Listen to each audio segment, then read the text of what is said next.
Olá a todos, hoje estamos aqui para mais uma conversa do nosso Pause and Play e hoje vamos tratar de um tema que acho que todo mundo sabe sobre esse tema, preço e qualidade, e vai ser o terceiro episódio da nossa iniciativa de Customer Focus.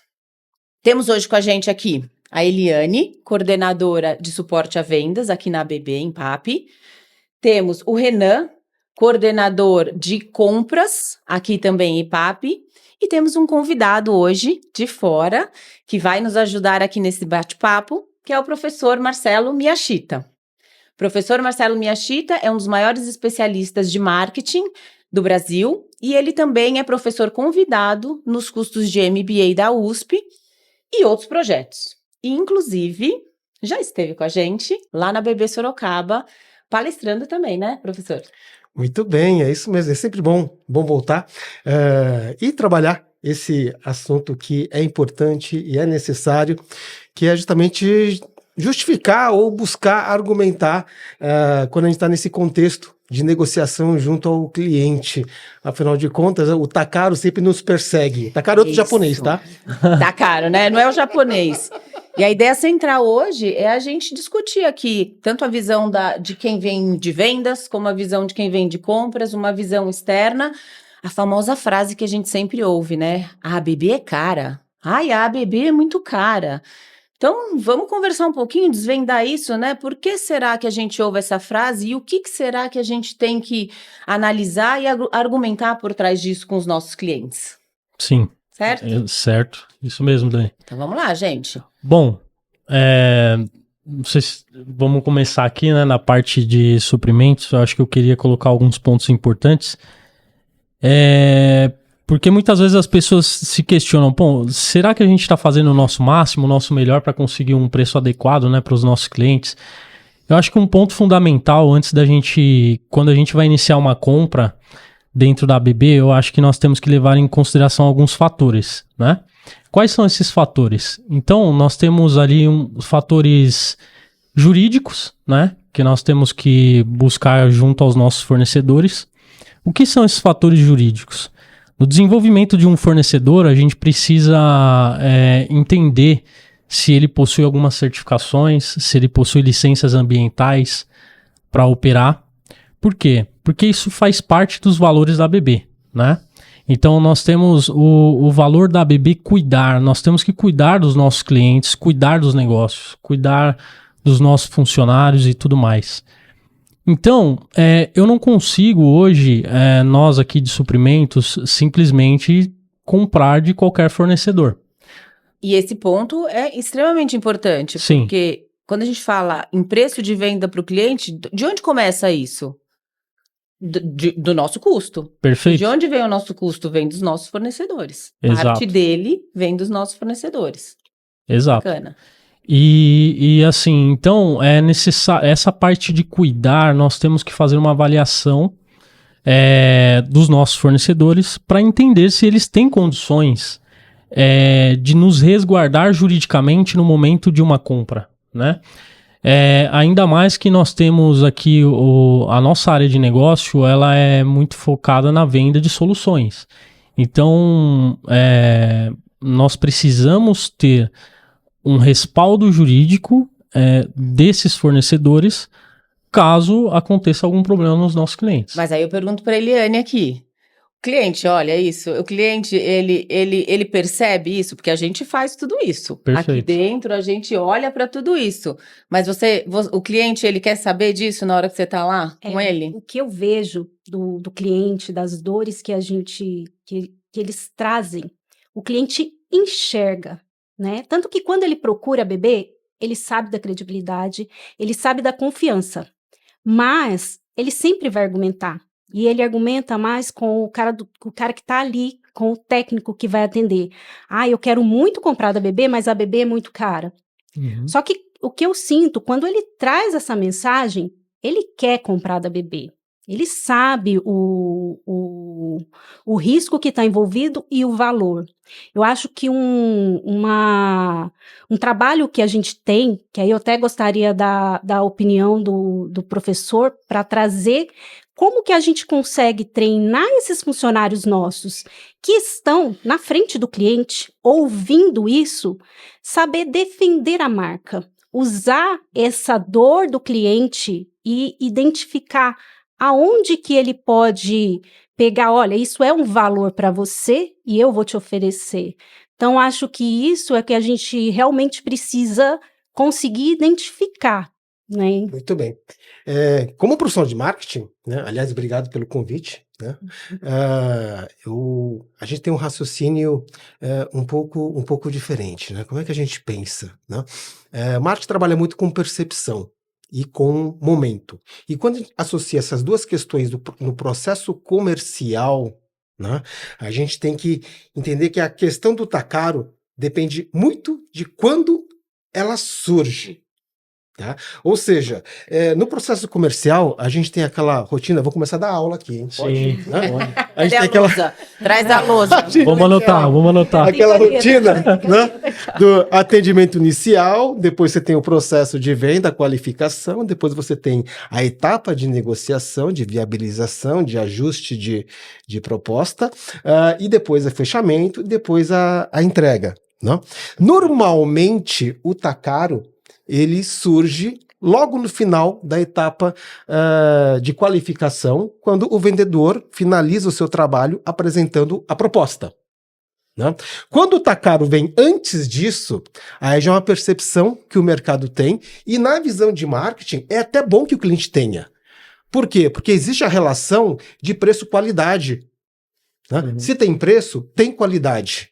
Se tem qualidade, é superior. Uhum. Né? Uhum. Então, essa percepção que o mercado tem é algo vantajoso, com certeza. Né? Agora, quando o tá caro surge, né, depois da apresentação de preço, aí entra a etapa de negociação. Então, como eu enxergo? Né? A gente tem que identificar quando essa percepção de caro ou esse argumento surge. Se ele surgir antes, na minha visão, é um mérito. Se ele surgir depois, ele tem que ser trabalhado junto ao cliente. Mas Só posso que, fazer uma pergunta? Analisando isso que você está falando e o que ele falou. Se o cliente falar que tá caro, é bom porque ele quer comprar da gente, né? Porque se ele não falasse tá caro, ele quer entrar na ele já etapa teria me de descartado. negociação. Ele quer entrar na etapa de negociação. Porque quando o vendedor, isso em qualquer negócio, eu não sou especialista da ABB, né? Ele apresenta uma proposta e o cliente some, o cliente não dá retorno, o cliente não abre um diálogo, e o tá caro é um diálogo, Exato. é um argumento, é uma objeção. Perfeito. Sinaliza essa questão. Eu entendi a sua proposta, eu entendi os seus valores agregados, só que eu acho que tá caro. Exato. Eu acho que isso realmente é um fato, porque na parte de compras nós temos que ter no mínimo aí 3 propostas, né? Para fazer uma concorrência e ter isonomia no processo. Quando nós recebemos uma proposta onde o preço está muito barato, ele gera uma desconfiança. Gera uma dúvida, porque a gente pensa, pô, será que ele entendeu de fato o escopo que nós estamos contratando? Então, e o fornecedor que ele está um pouco mais caro, nós entendemos normalmente o valor, isso é um fato, né, da empresa, só que de fato está caro. E o que nós vamos fazer? Nós vamos buscar entender aquele preço. Então isso gera também uma curiosidade, digamos, de entender e fazer a equalização desses preços. Eu tenho um fornecedor que está, sei lá, R$1.000, o outro 3.000, o outro 10.000, mas por que essa diferença, né? Então isso faz com que nós busquemos um equilíbrio nesses preços, nesses custos, e entender o porquê desses custos.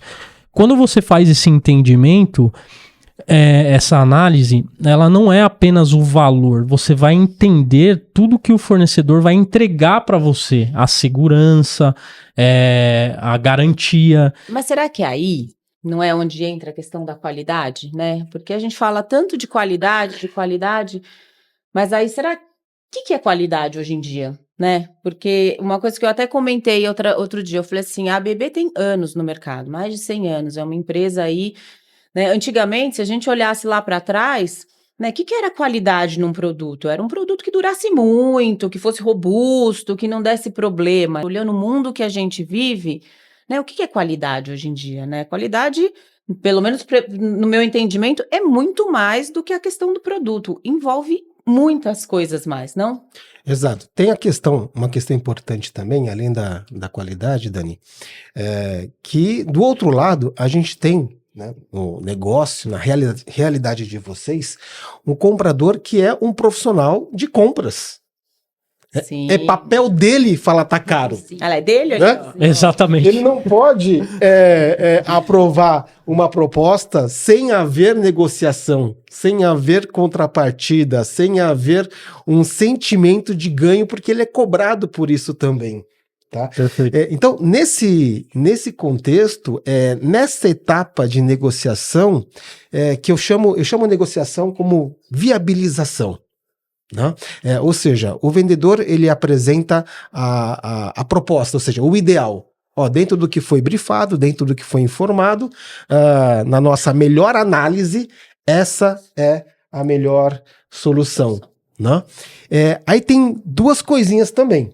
Né? Tem o modo como se apresenta e as opções que se oferece, né? E tem também essa outra questão que é o trabalho dele. E aí, automaticamente, entra-se na etapa de negociação. Conceitualmente, a gente tem o seguinte critério em vendas estruturadas ou em vendas de maior montante ou maior valor. É quase que uma regra. A gente diz o seguinte: quem atende, não vende. Quem vende, não negocia. Quem negocia, não fecha. Quem fecha, não entrega. Tá? Justamente para preservar e para dar produtividade a cada elemento A cada etapa aí. a cada etapa, né? Ou seja, um vendedor que negocia, por exemplo, ele se deprecia. Aqui vem, a orientação é essa que você apresentou a proposta agora aqui, aí eu só dei uma choradinha ali, leve, você já me apresentou outra 15% a menos. Mas essa é a realidade da Eli, né? Essa é a realidade ali do pessoal de vendas. Realmente. E assim, nos clientes que a gente atende da BB, o nosso cliente é o cara do chão de fábrica, manutenção. Então, é ele que vai equalizar e ele tem uns suprimentos, igual a gente tem aqui na BB, o Renan. Esses suprimentos, ele tem um processo, igual a BB. Que deve seguir as mesmas etapas que ele falou, Sim. né? Quem pesquisa não cota. Exato. E a gente teve situações que esse cliente, assim, é um trabalho nosso, assim, acho que um desafio é conseguir conquistar aquele cliente que vai equalizar tecnicamente. A gente teve um caso, acho que 2 anos atrás, que o cliente fez o quê? Ele queria um produto a BB. Ele tinha um produto que ele precisava. Ele pediu a BB para cotar tudo do bom e do melhor. A gente sabe isso não vai dar certo, mas você está me pedindo, eu não posso dizer que você não tem dinheiro, né? Mas o que a gente foi estruturando o nosso preço de modo a mostrar? Isso é o que você precisa, esses são os opcionais. E ele trouxe outros concorrentes do mercado que não estavam equalizados, que não tinham o mesmo nível de ABB. Uhum. Quando ele viu a diferença e viu que os suprimentos ia comprar, porque ele validou para os suprimentos que os fornecedores eram os mesmos, ele ligou desesperado para a gente, me ajuda, porque eu suprimento ia comprar o mais barato. Ia comprar o mais barato, porque Sim. esse cliente equalizou. Então, eu acho para evitar que isso aconteça, porque a BB também, ela tem uma política de preço, nós não vamos entregar a qualquer preço. Nesse caso, a gente estava saindo da mesa. Mas o cliente pediu ajuda, então a gente falou assim, olha, para você fazer isso aqui, você precisa desse pacote. Isso aqui é opcional. Né? Então, a gente conseguiu ajudá-lo a justificar a compra para a BB. Mas esse caso, então assim, hoje ele não repete isso, esse cliente. Mas eu acho que um desafio tanto da equipe de vendas como do nosso time de operação, o técnico ele tem um contato muito maior com o cliente, o usuário, do que o vendedor. Porque ele vai no atendimento, ele consegue ouvir as dores. Então, quando ele ouviu tá caro, Eu acho que assim, é um trabalho de cada um conseguir identificar isso, o que é uma dor para ele, o que é um risco para ele, e aqui eu entro nessa Ele está que mais outros preparado para contra-argumentar, exato. né? E apontar tecnicamente, né, que uma coisa é uma coisa, outra coisa é outra coisa. E mostrar que não é só a questão técnica também, tudo que está por trás, que é exatamente a história da qualidade, né? Qualidade não é só a parte técnica.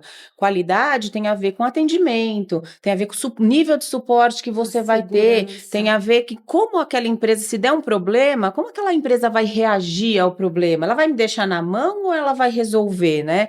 Isso tudo tem que fazer parte do que o cliente, quando o cliente fala, a bebê é cara, você vai falar, não, a bebê é diferenciada.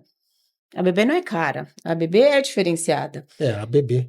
É a bebê. É isso Eu até mesmo. brinquei com ele esses dias, eu falei assim, você vai cotar uma viagem e você, até fazendo um paralelo ali, você, na viagem que você vai cotar, você tem a opção de uma pousada e de um resort. Qual vai ser mais caro, gente? Sim. São Né? questões Mas de o que cada um entrega, né? É, você vai ter Uma coisa é uma spa, coisa, você vai outra ter coisa é outra atendimento, coisa. você vai ter 50 piscinas, né? Você vai ter. Então, Exato. assim, às vezes, como ele fala, quando nos comparam com um integrador ou com uma empresa que não tem a mesma capacidade, as mesmas opções da ABB, não é que a ABB tá cara, a ABB é diferenciada. Aí a gente entra numa outra questão, né? Que você tem duas questões, duas coisas que sensibilizam as pessoas, principalmente no processo de venda, né? Uma coisa é a ambição, a outra coisa é o medo.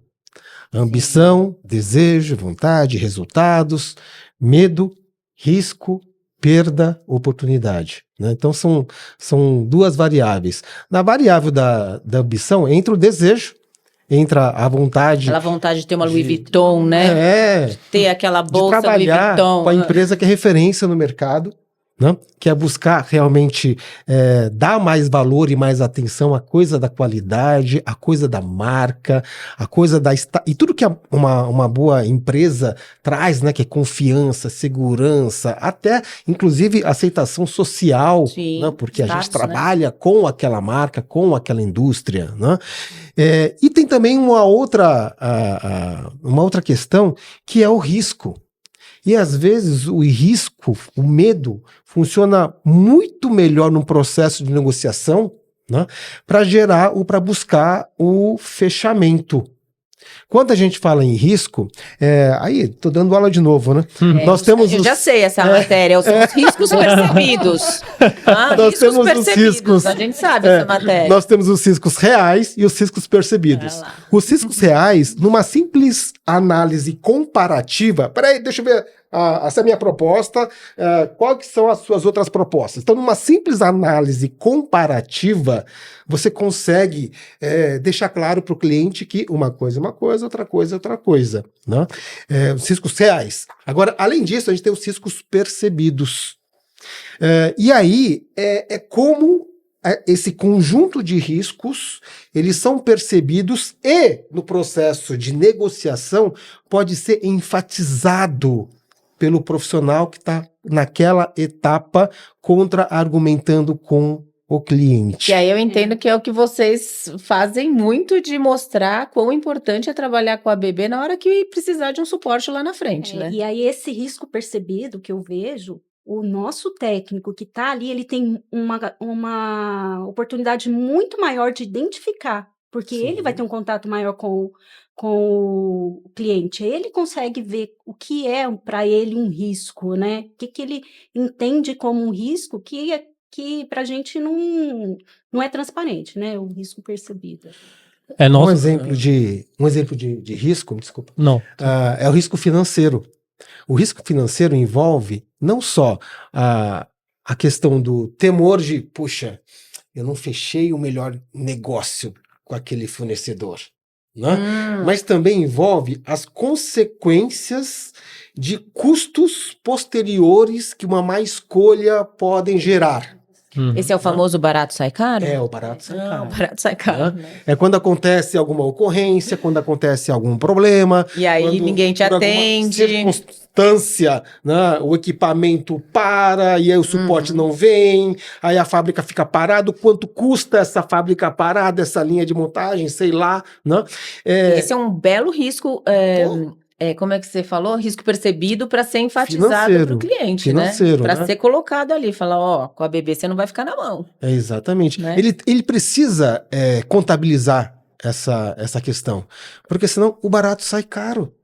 Você ia falar alguma Sim. coisa, Renan? Não, é exatamente isso. Eu acho que nós passamos em situações também em que os próprios fornecedores eles tentam orientar, no caso, vamos supor, o papel da Eli. Ela tenta orientar o comprador, né? Olha, você tá vendo que isso aqui pode ser um risco para você? Então, o papel de vendas para o comprador é importante para abrir os olhos, né? E muitas vezes enxergar nos outros concorrentes o porquê aquele custo é maior. Se de fato os outros concorrentes estão considerando alguns fatores que eu, como compras, não estou enxergando. Então, é importante que a área de vendas abra os olhos do comprador nesse sentido, né? E isso acontece com a gente também. Então, quando a gente faz algumas compras que têm um valor agregado alto, nós fazemos uma análise de risco financeiro, né, dos nossos fornecedores, justamente para saber se se um eventual problema, ele vai aguentar o baque, ele vai aguentar uma multa contratual, ele vai conseguir entregar no prazo, porque se ele não entregar no prazo, ele tem fluxo de caixa suficiente, né? Sim. Então isso é importante para nós, porque se ele não tem fluxo de caixa, eu já entro num negócio que já está falido. Ele não consegue comprar o equipamento e nos entregar no prazo que a gente precisa. E esse, com certeza, é um ponto que a BB sai ganhando, né? Por exemplo, Renan, você nunca fecha com um fornecedor, vamos supor que ele não é o melhor tecnicamente, ele é o Sim. mais barato, mas se a sua engenharia não vai junto com você, pode fechar que eu assumo o risco, você não fecha, certo? Não fecha. É a mesma coisa dos nossos clientes. É aí que eu falo que a nossa função de vendas e de funcionários a BB é conquistar aquele cara técnico, porque Perfeito. os suprimentos nunca vai assumir um risco se a área técnica não entrar junto. Aqui é exatamente igual. Exatamente. Assim, se eu tenho a minha área técnica falando, esse fornecedor não atende, tecnicamente, nós começamos a questionar, mas por que ele não atende? Me explica o porquê. Porque esse equipamento não faz determinada situação que a gente precisa no campo, mas é necessário? Então a gente começa a questionar. Mas aí eu vou colocar uma pimentinha. E quando, na verdade, a engenharia fala, não, eu quero, e ele quer tudo, né? Sim. Aquela história, eu quero do bom e do melhor. Melhor pacote. Eu quero do bom e do melhor, e Renan, se vira aí. Você negocia aí o preço. Exato. Que é o que você fala que gente também faz acontece, muito né? isso. Vocês recebem esses pedidos, né? Do bom e do melhor, Sim, né? Tanto com ele como do cliente. Né? Sim, às vezes vira briga, né? Aí a gente fica discutindo, mas tem certeza que tem que ter? Então, nesses casos, especificamente na operação, nós analisamos o budget ali, a verba que nós temos. Mas foi isso que foi vendido? Então a gente tem que analisar. Esse é um outro ponto também que tem que ser colocado como um risco para o comprador. Né? Da mesma forma que o comprador, de um lado, é trabalho dele buscar a melhor compra, ele também é o responsável pela compra feita. Uhum. Né? E a responsabilidade deriva riscos. Né? Não só riscos financeiros, como a gente apontou, mas também risco de desempenho, que é o segundo risco percebido. Né? O desempenho, ele é o produto ou o serviço aplicado no dia a dia. Uma coisa é o produto no papel. A outra coisa é a aplicação desse produto na realidade do cliente depois de instalado, depois de funcionando. Né? É o risco de desempenho. E aí, caso esse desempenho não seja dentro do que foi, do que é necessário, né, do que era necessário, né, quem é cobrado? Então, mas aí que entra o pessoal técnico. Por isso que suprimentos não vai se o pessoal técnico não aprovar. Não tiver junto. Porque a parte do risco do desempenho, na verdade, quem tem que bancar é o pessoal técnico. Porque se der errado o desempenho, então aí entra o convencimento do pessoal técnico. Exatamente. Né? O convencimento de falar para o pessoal técnico, olha, se você não comprar a bebê, você corre o risco da coisa não funcionar direito lá na frente. E aí o cara, ele vai ter que pensar, né? Opa. Tanto que tem casos que ele fala assim, não, aqui eu posso arriscar, que são casos que a gente realmente perde, igual a gente comentou. Quando a gente entra em alguma mesa de negociação, o cliente vai comprar naqueles casos que ele vê, isso aqui não tem um risco. Agora, é uma parada programada, que ele só tem aquela data. Se der errado, a planta não volta, ele vai pagar pela bebê. Porque ele sabe que se o técnico ficou doente no dia da parada, a bebê vai mandar uma outra pessoa. A bebê não vai deixar ele na mão, né? Ele não vai arriscar. E eu acho que tudo isso, o nosso pessoal tem que estar muito ciente de a hora que ouvir um tá caro, né? A bebê é muito cara, saber colocar toda essa parte também, porque é exatamente isso. A bebê. Não é que a bebê é cara, a bebê, de novo, ela é diferenciada. Se você tiver um problema, se meu técnico que está te atendendo hoje tiver um problema e não puder estar mais na planta, eu vou ter outro, no mesmo nível, na mesma qualidade para te atender. Né? A gente vê muito, eu vejo o pessoal que faz faturamento, ninguém enxerga isso, né? Acho que nem o pessoal de vendas acaba vendo isso, mas hoje o nosso pessoal administrativo e financeiro, eles ajudam o cliente a definir que imposto que tem que ser, como que vai. A operação fiscal, como né? Tem que fazer o pedido de. A gente dá consultoria para o cliente. Exatamente. E tudo isso é serviço que a BB, entre aspas, presta. Que a gente já ouviu dos compradores da BB falando assim, putz, comprei daquela outra empresa, não posso falar nome de concorrente aqui, né? Agora, o material não sai, os caras não conseguem fazer a nota, eles não sabem como emitir, vocês sempre sabem, vocês sempre dão um jeito, vocês sempre ajudam a gente. Isso também Isso é um valor agregado, né? Exato. E precisa ser contabilizado e precisa ser argumentado. Claro que quando se trata de um cliente que já é ativo de vocês, ou seja, já está na carteira, ele já entendeu, né?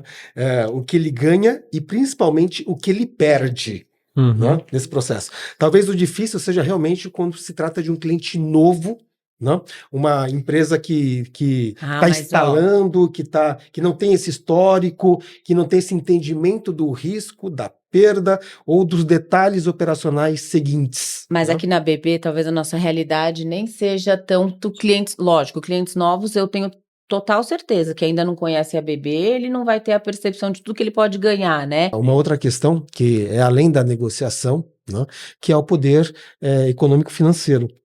Né? Se a gente analisar todo o processo de venda e compra, é uma relação de poder ali que existe. Né? E é importante que a empresa ela consiga equalizar essa relação. Quando essa relação não é equalizada, você tem um desequilíbrio e um poder maior. E quando esse poder está no comprador, é uma questão complicada mesmo. Sim. Porque a pressão por uma melhor negociação não deixa de ser a questão da proposta e se torna a questão do volume. Exatamente. Eu compro tanto de você então, e peraí. Não envolve mais a proposta. Envolve a questão do volume e do peso que eu estou, né, entregando para a sua Quão importante eu sou para a sua venda, né? E aí é uma questão que extrapola, né, o trabalho comercial. Né? E aí, numa visão mais estratégica, cabe a organização, a empresa, a alta gestão como um todo, entender, peraí, né? Então nesses casos, até onde podemos ceder? Né? Porque também você não vai deixar de trabalhar com um grande player no mercado. Exato. Né? Sim. Então, são 2 pesos, 2 medidas. Você tem essas situações, né? E você tem as outras situações. Nessa situação realmente está num outro patamar. Olha só. Desculpa, mas que é onde o cliente, só para a gente fazer a conexão, onde o cliente percebe o valor agregado, sabe da qualidade, quer comprar da BB, só que aí entra isso que você acabou de falar. Pô, mas eu sou o seu principal cliente, como assim? Eu tenho volume, você não vai me dar desconto, né? Eu quero pagar mais barato, né? Exato. Aí pensando na parte de volume... 20/80. Exato. Na parte de volume, nós aqui como suprimentos, às vezes é difícil nós juntarmos um volume, por quê? Porque a nossa divisão, ela trabalha com fornecimento de soluções, né? As soluções, muitas vezes, elas não são idênticas. Logo, eu não consigo ter um volume de compra de um determinado produto, né? Isso me tira um pouco do poder de barganha com os meus fornecedores, né? Por quê? Porque são projetos que têm a sua especificidade e o seu cronograma. Então, muitas vezes, no momento que eu consigo ter um volume, eu não consigo comprar tudo no mesmo momento, porque cada projeto tem o seu cronograma. E você não vai me fazer estoque, pelo amor de Deus. Exatamente. Eu sou da controladoria, não quero estoque. Então, eu não posso ter estoque, e também eu não posso gastar tudo no mesmo momento, porque senão eu desbalanceio o fluxo de caixa dos projetos, né? Então, o que a gente acaba fazendo é trazendo esses fornecedores mais para perto e tentando fazer uma negociação diferenciada. Aí nós entramos no modelo de faturamento diferenciado. Então, a gente tem que fazer alguns processos fiscais que nos permita comprar o determinado volume com entregas programadas e tudo mais, né? Então, isso também faz parte de uma estratégia para a gente tentar ali conseguir uma redução de custo, tentando segregar esse volume, ainda que difícil, né? Mas é uma das soluções que a gente tenta trabalhar com os fornecedores, fazendo uma parceria. Mas eu gostei da parte que você falou, a cronograma, né? Cronograma, exato. Porque isso é uma coisa também que entra no jogo e muda completamente a negociação que a gente vai fazer, né? Vocês bem sabem, né? Quando o cliente precisa ali para ontem, aí ninguém nem quer discutir preço, né? Exato. Aí não tem muita discussão. Aí entra em mais um dos riscos percebidos, que é o risco do tempo. Né?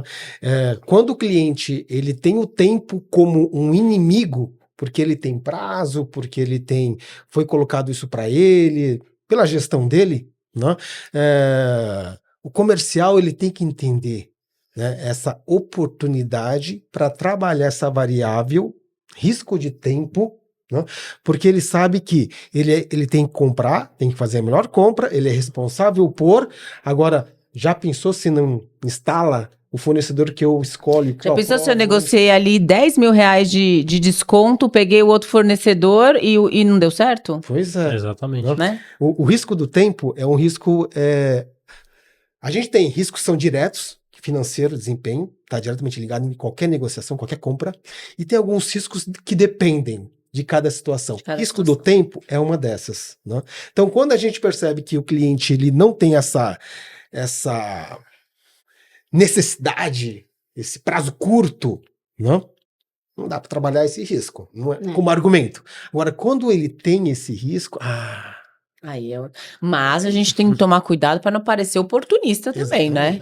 Porque eu me vejo como pessoa, né? Se aquele cara que tá ali, meu fornecedor, que diz que é meu parceiro, que tá junto comigo, que tá ali para ajudar eu produzir, a ser melhor, na hora do meu aperto ele vem me enfiar a faca, né? Opa! Mas eu faço um link com o comentário do Renan anterior, que tem a ver com a precificação a partir de custo. Como você é de compras, é natural que você o modo que você busca para contribuir com o trabalho comercial, né, é comprando melhor. Né? Ou seja, a partir de custo você consegue formular ou contribuir para que a precificação ela seja mais competitiva. Sim. Mas tem um outro lado também, que é o preço a partir de valor. Nós temos preço a partir de custo. Muitas empresas praticam isso, levanta custo, bota markup e vão embora. Né? E tem um preço a partir de valor. Né? Ou seja, a partir de um preço a partir de custo, em vez de aplicar o markup, ou até aplicando o markup, eu começo a aplicar no preço. Isso é teoria de pricing, né? Price marketing. Eu começo a aplicar no preço as variáveis que me diferenciam no mercado. Então tem lá o percentual de qualidade, tem o percentual de serviço de pós-venda, tem o percentual de marca. Mercado de luxo, né? Mercado de luxo, por exemplo, certo? E aí eu vou compondo o meu preço que respeita tudo que eu entrego. E, obviamente, como é um preço além do markup, ele é maior que a concorrência. Que aí vem a história Mas do ele valor. não é maior que a concorrência porque ele comprou mal. Ele comprou bem, assim como a concorrência também compra bem. né? Sim, Ele é maior que a concorrência porque a gente contabiliza tudo isso. que tá. Só que isso, contabilizado, tem que ser percebido pelo Exato, cliente. mas aí que tá a história do valor agregado, né? Da gente conseguir mostrar tudo que a BB agrega dentro do preço Exatamente. dela, e não só o custo do hardware, o custo até mesmo do homem-hora, mas todo o resto que vem junto nesse pacote. E se o cliente comprar ou entender, né, o que vem dito nesse pacote, ele não está comprando marca, ele está comprando estabilidade, segurança, suporte. Mas Ele tá suprimentos, cai Hã? nessa. Suprimentos, Mas eu vejo muito. quando você vai negociar. A gente tem aqui na BB áreas diferentes, por exemplo, a área de digital e a área de engenharia. E é um produto novo, o digital, né, que a gente trabalha hoje, que tem uma pegada de cibersegurança, de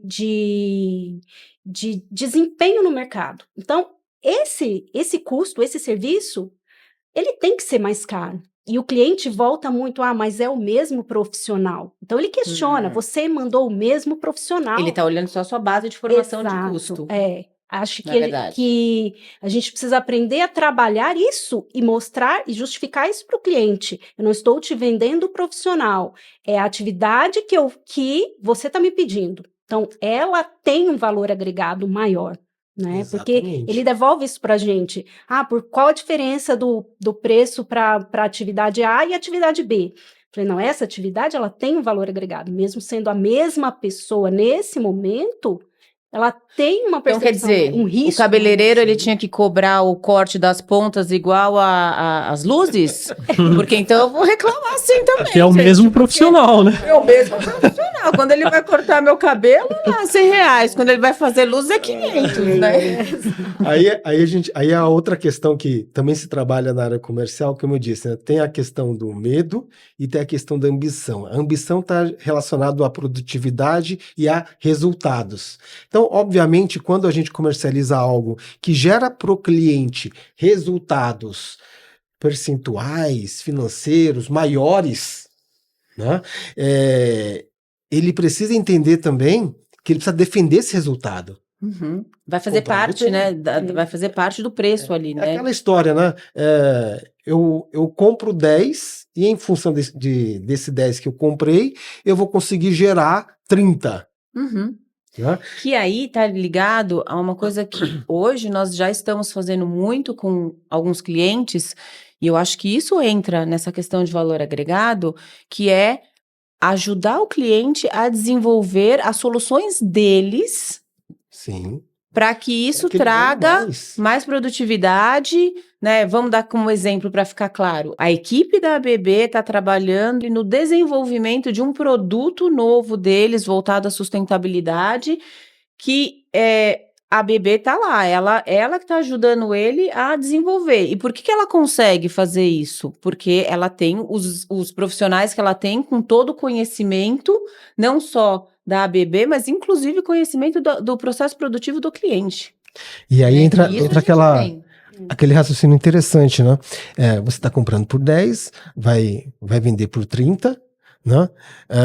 Você quer comprar por 9 e correr o risco de não ter o 30? Né? Ou, né, você está comprando por 10 e a gente te dá o suporte para que você venda 31 ou 32. E aí? Né?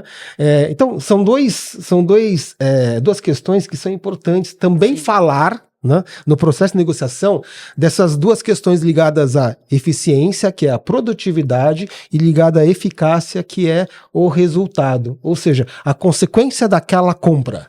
Né? Aí é interessante quando o vendedor ele consegue, o negociador consegue chegar nesse nível, porque o discurso, o diálogo deixa de tratar só da questão produto, compra, para falar do negócio como um todo. Que eu acho que é o nosso time de vendas mais tenta fazer, né? Exatamente. Focar aí o todo, o que vem junto, e não, às vezes, nem só olhando aquela oportunidade, mas já olhando outras e trazendo ali para discutir várias oportunidades. Esse de olhar o todo, eu acho que é o que mais acontece, né? Que às vezes você cede porque você sabe que tem uma oportunidade maior ali, né? Cede assim, Nessa, a imagem. nessa outra abordagem, desculpa, Pode falar. tô te cortando. Nada. Eu acho que essa parte de vender, ela tá muito mais relacionada a você estar dentro do cliente, entender a situação do cliente. Por exemplo, como ele falou, trabalhar com a parte técnica do cliente, acho que isso é importante também. Nós temos fornecedores que, assim como nós fazemos com os nossos clientes, eles fazem conosco também, porque nós somos clientes deles, né? Então, eles se aproximam mais para entender a nossa necessidade, o que você precisa de fato. Assim, a elaboração da proposta dele parte da nossa necessidade muitas vezes, né? Por ele ter se aproximado e entendido o que de fato nós precisamos. Então, quando o fornecedor ele faz isso, ele consegue conquistar o cliente e trazer segurança, Sim. né? Mas você ainda vai lá e pede desconto. Exatamente. Isso não pode faltar, né, Dani? Você ainda vai lá e vai falar, tá caro, Isso não pode faltar. né? Vai falar, tá caro. Aí o cara tem que te convencer. Não é que tá caro, né? Isso é uma questão importante, né? Porque um cliente, ele entende tudo sobre o negócio dele. Né? Oportunidades, geração de mais receita, etc. O fornecedor, ele entende tudo também sobre o negócio dele, né? Sobre o produto ou Que ele o fornece. serviço que ele fornece e todas as oportunidades decorrentes disso, porque o fornecedor, porque vocês são especialistas no que vocês vendem. Né? E nem sempre o cliente ele tem esse grau de percepção, né? Ou seja, ele entende o negócio dele sob a ótica dele. Né? Uhum. Vocês entendem o negócio de vocês a partir do que vocês fornecem, ou seja, que ganhos que uma empresa pode ter a partir do que a gente meu fornece. produto. E essa é uma informação que para o cliente, quando a gente chega nessa argumentação de tratar sobre negócios, é maravilhoso, porque Sim. nem todo cliente enxerga tudo o que um fornecedor pode fazer por pra ele. Pode fazer por ele, exatamente. Exatamente. A Isso é famosa uma verdade. história que o fornecedor chega e você fala assim, nossa, mas eu nem sabia que eu precisava disso? Agora eu descobri que eu preciso disso? Não é? Ou muitas vezes nem sabia que o fornecedor tinha aquele produto também, né? Porque às vezes você está acostumado a comprar sempre a mesma coisa com aquele fornecedor, e quando ele se aproxima do cliente, ele consegue abrir o leque de possibilidades que ele pode fornecer. Então, às vezes gerar novas oportunidades. Mas aí você sabe, né, que nossos técnicos de service estão lá em campo, inclusive fazendo esse trabalho. Fazendo o trabalho. O time do chão de fábrica lá, mostrando tudo que a gente tem para poder dizer, olha, mas por que você não faz isso aqui? Sim. Né? Isso aqui ia te trazer um ganho aqui de produtividade, e o cara fala, mas existe essa possibilidade? Opa, existe essa possibilidade. Muito interessante. É bem Mas- o que a gente falou no começo, né? O técnico, ele tem um acesso e um contato com o cliente muito maior que o vendedor.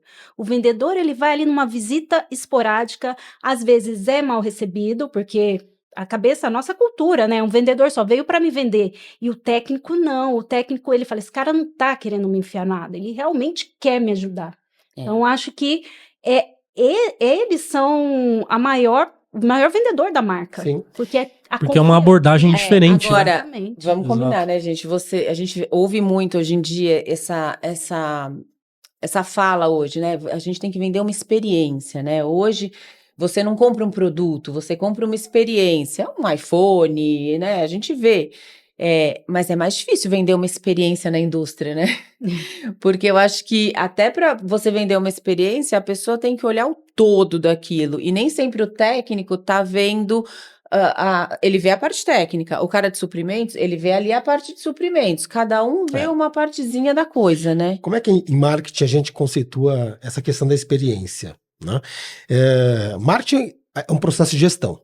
Né? Se a gente for tratar marketing como adjetivo, tudo é marketing. Da mesma forma, experiência, tudo é experiência. Então a gente enxerga a experiência como um processo de gestão. E o que é a experiência nesse processo de gestão? É quando você consegue entregar para o cliente processos a mais e procedimentos de tratamento mais próximos. Então, processos a mais. Processos a mais são serviços a mais, que de repente não é um standard no mercado. Ou seja, todo fornecedor, toda empresa, ela tem lá o seu pacote de produtos e serviços que entrega ao mercado. Só que, de repente, a ABB, além de fazer isso, também faz isso. mais. Né? Esse fazer mais, às vezes, ele não é estruturado como serviço. Às vezes nem tem nome, sabe? Às vezes é uma orientação que a área contábil entrega. Exato, é isso que eu ia falar. Tudo que a gente faz aqui. Será que a gente não está mas sabendo? não é formatado como um serviço. Sim. Né? E quando você Mas faz parte da experiência. Exatamente. Você cria experiência. Por quê? Essa consultoria, né? Por exemplo, o cara tá lá para instalar uma placa a mais. Ali ele já dá uma consultoria para o cliente de algo que ele poderia melhorar. Isso seria uma experiência. E isso tem que entrar como parte do valor agregado. Todo o processo de trabalho a mais que você entrega e que não é praxe no mercado é considerado experiência. Qual é o problema, né, quando a gente começa a desenvolver, claro, sempre com foco no cliente, o que eu posso fazer para você? Né? N serviços. Né? É que a boa experiência, ela também não pode aumentar o custo operacional. Certo?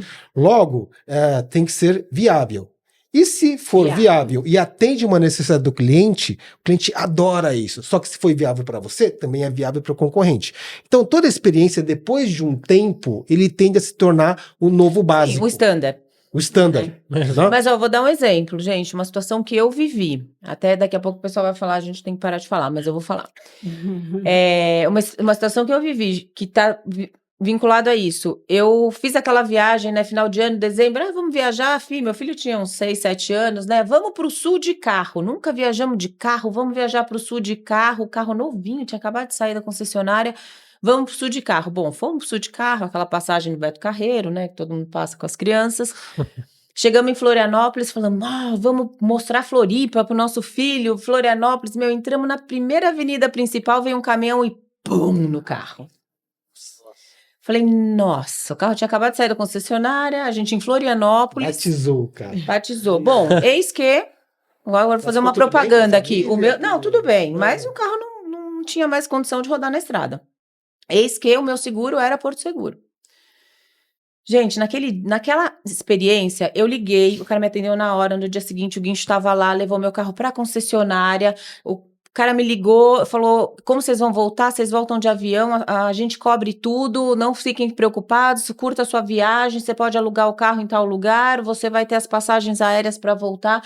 Naquele dia, foi uma experiência que eu falei assim, vale cada centavo. E hoje, quando você vai fazer comparação de preço de seguro no mercado, todo mundo fala, mas a Porto Seguro é um absurdo de caro.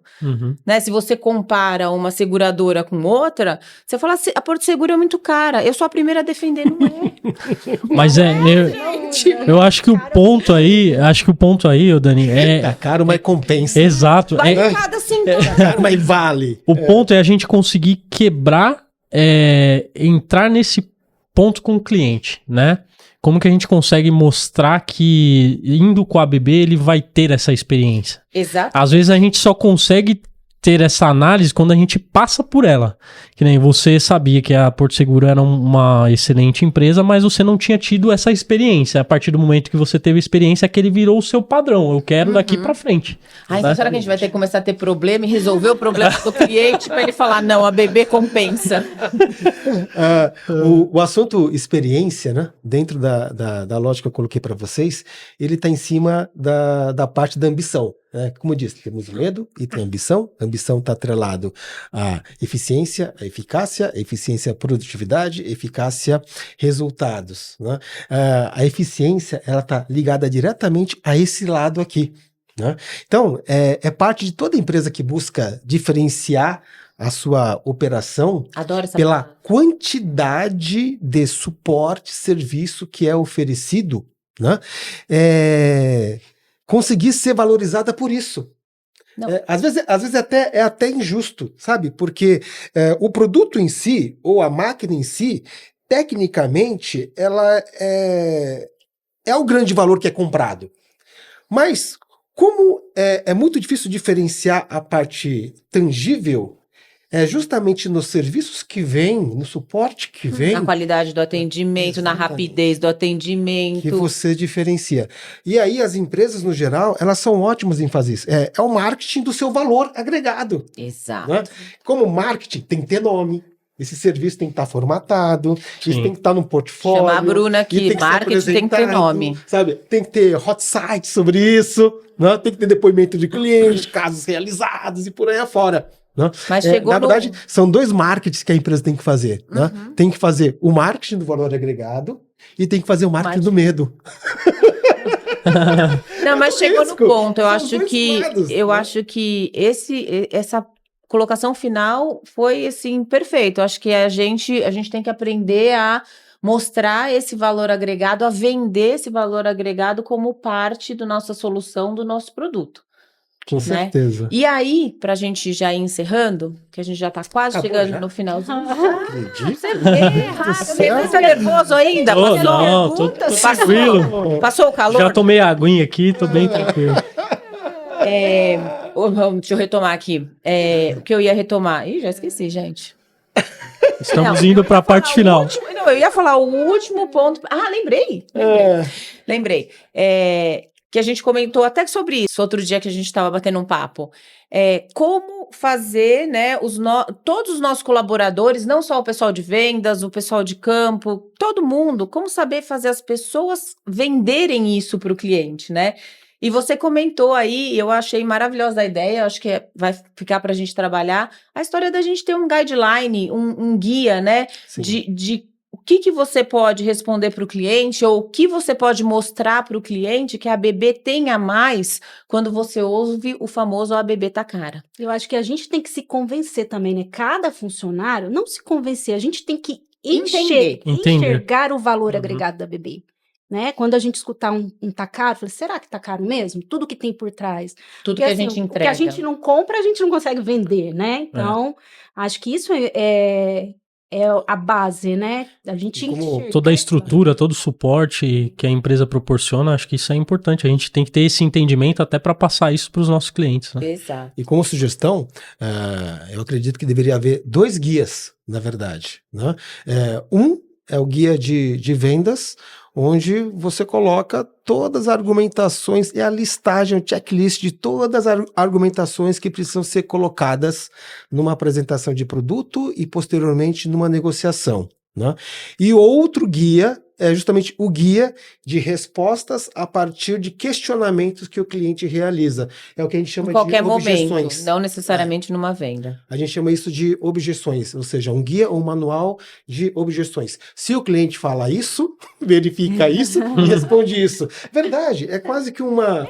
Às vezes a roteiro, pessoa ela não fluxo, precisa nem fluxo. seguir, mas ela vai ter isso né, Exato. dentro dela, para ela conseguir. Porque às colocar vezes o na ponto. hora que ela escuta ali, ela não consegue argumentar. Mas se a gente já conversou exercita sobre isso, se você já Exato. exercita isso, você E argumenta às vezes na chega e hora. fala assim, putz, mas eu podia ter falado isso pra ele, porque não é bem assim, mas perdeu a oportunidade. Gente, Eu posso colocar um último ponto? depende, Só quanto pra tempo eu tenho? servir Vamos ver, de- gente, servir de 5 cereja, minutos, mas tudo não? bem, a gente pode atrasar mais 5, não tem problema, vamos lá. Uma outra questão diretamente ligada ao tá caro é o modo como você apresenta a sua proposta comercial.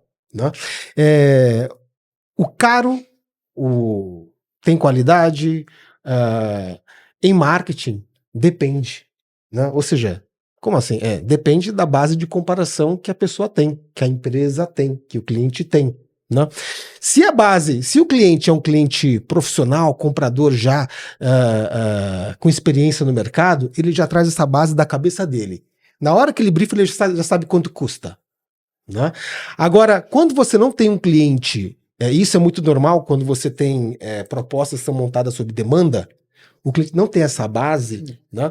É importante a gente aproveitar esse momento e criar essa base de comparação. Porque realmente o tá caro, tá barato, depende.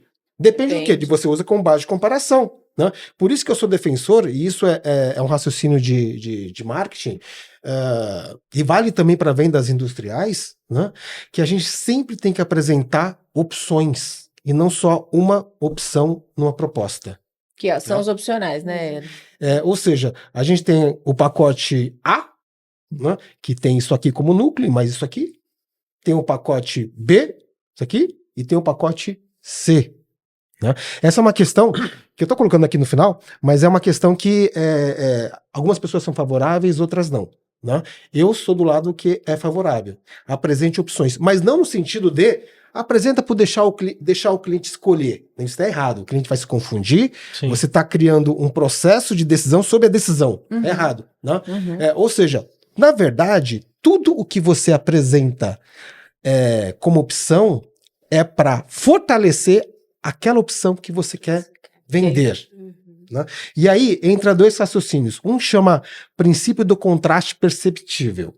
Né? Ou seja, a sequência do que você apresenta, né, faz o cliente ter uma percepção mais favorável ou não. Vou dar um exemplo. Você vai numa loja, aí o cliente apresenta, eu tenho o sapato A, o sapato B, o sapato C. Né? Custa, odeio essas opções. Custa quero todos. 200, 300, 400. Se ele apresentar primeiro o de 200, você vai achar caro. Tudo que for apresentado depois é caro. Porque você está querendo convencer o cliente de que vale mais, pagar mais para levar mais. É uma decisão difícil. Agora, se você apresenta de cima para baixo, ou seja, 400, depois 300, depois 200... E o seu foco de venda é o 200. Né? Olha que interessante, hein? Você vai mostrar para o cliente, né, que o 400 serviu como base, como referência, o 300 acaba sendo uma escolha mais segura, mais custo-benefício, não tem todas as vantagens do de 400. Tô pensando eu na sorveteria com aqueles 3 potinhos, pequeno, médio, grande, sabe? Exatamente. Eles fazem isso e você sempre pega o médio, né? E mais, tem outro ganho também. Quando você vai para a etapa de negociação, né, uma coisa é você negociar só uma proposta na mesa. Outra coisa é você negociar 2 ou 3 propostas.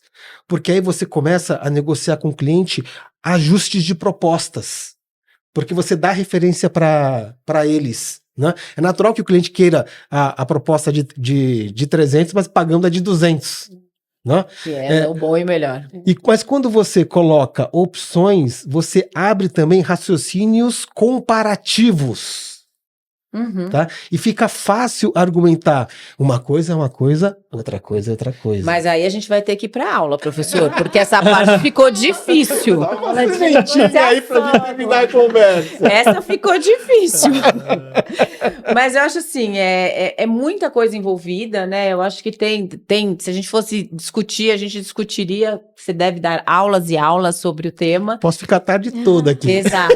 Mas a ideia nossa de fazer esse videocast e com esse tema no final do dia é para a gente mostrar, né, para todo mundo aqui que trabalha na ABB, que não necessariamente quando a gente ouve a frase a ABB é muito cara, opa, peraí, né, é isso mesmo? É o que a Eliane falou, tem muita coisa por trás envolvida, tem muita coisa que tem que ser olhada, que tem que ser pensada, para a gente poder falar, não, pera, a ABB não é bem assim, né? Não é que a ABB tá cara. Tudo isso que a gente discutiu hoje traz um pouquinho de informação para a gente poder falar, não, né? Dentro daquilo que tudo a gente discutiu, faz sentido. A ABB tem um preço que é diferenciado porque ela também tem entregas diferenciadas. É isso aí. Né? Aí você até pode brincar, né? O bebê é de bom e bonito. Bom e bonito. Bebê.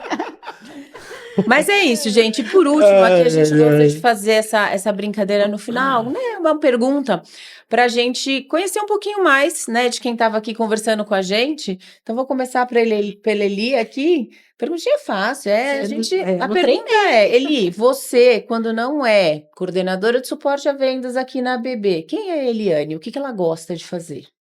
Acho que, assim, é a mesma resposta, né? Mas sou mãe. Que eu gosto é de ser mãe. Você jura que você gosta de ser mãe? Seu filho deve ser seu filho deve ser bonzinho, né? Sim, Dani. Tô brincando. Ela é do time do ABB, né? Não, bebê gente, mesmo, né? Ser mãe tem o lado bom e o lado ruim sempre, como tudo nessa vida, né? Não é só flores, né? Mas tem a parte boa, com certeza. Com certeza. Você, Renan, não sendo coordenador de compras na ABB, quem é o Renan e o que ele gosta de fazer? Bom, se eu falar que eu sou pai... Bom, mas eu gosto bastante aí, eu sou adepto a... Mas peraí, você é pai? Sou pai. Paizinho. Sou pai. Paizão, pai babão. Hum. Então eu gosto bastante de passear, curtir com a minha filha, acho que é isso, aproveitar os momentos com a família, né? E, fora isso, trabalhar bastante na BB. Essa parte a gente sabe. É.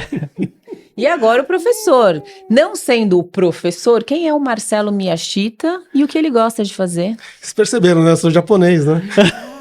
Ah, vá. E aí, Não, achei que na não era. verdade, né, a gente, na verdade, quando nasce, já nasce com vários drives e vários apps já pré-instalados, né, do que é ser japonês, vem toda a força da cultura, etc., representatividade, valores, combinações, Você é um etc. japa, bem japa né? mesmo. Ah, eu sou filho de japoneses, né? Minha mãe é japonesa, do Japão mesmo, importada, né? Meu pai nasceu aqui, mas tem cidadania japonesa também, eu sou filho de japonês. Mas só ainda. come de hashi na sua Né? casa, é isso? Não, isso é uma lenda. Você acha que japonês come? Não, imagina. Se japonês come sushi todo dia. Feijoada, né? Não, opa, né? Tem um prato japonês chamado kare, que é a coisa Adoro. mais maravilhosa que existe. Adoro. Nossa, Kareudon. meu, é muito bom. É muito Muito bom mesmo. Mas assim, eu me realizo mesmo sendo professor. Foi um talento que eu descobri 29 anos atrás. E, claro, associado com outras habilidades que a gente vai desenvolvendo. E eu fiz a minha vida em cima disso. Eu adoro ensinar. Adoro ensinar. Todo mundo Né? gosta do que faz aqui, né? Isso é bacana. Isso E é aí eu bacana. associo essa coisa do oriental, né? Que é sistemático, que é cartesiano, que é lógico. Eu tenho um marido desse. Com a questão do ensino. E quando você consegue associar isso ao ensino, você entrega mais método, mais raciocínio, mais lógico, metodologia, você se torna um melhor comunicador, Sim. porque efetivamente você ensina, né? E isso foi uma coisa que aconteceu na minha vida que eu descobri, né? E faz a minha grande felicidade até hoje. Ensinar é aprender também. Né? Né? Certeza. E é Continuamente. isso. Gente, eu sou figurinha carimbada aqui, né? Já sabe Já a falei, resposta, né? mas devolve Todo a mundo. pergunta. Não, mas eu já falei no episódio 1, né? Quem eu sou, o que eu gosto. Não vou repetir, né? Se vocês quiserem saber, assiste lá, no episódio 1. É isso aí. E é isso, encerramos hoje. Muito obrigada a todos vocês aqui com a gente. Obrigada. Obrigado, pessoal. Obrigado, gente. Ai, Aê! Oh, tá legal.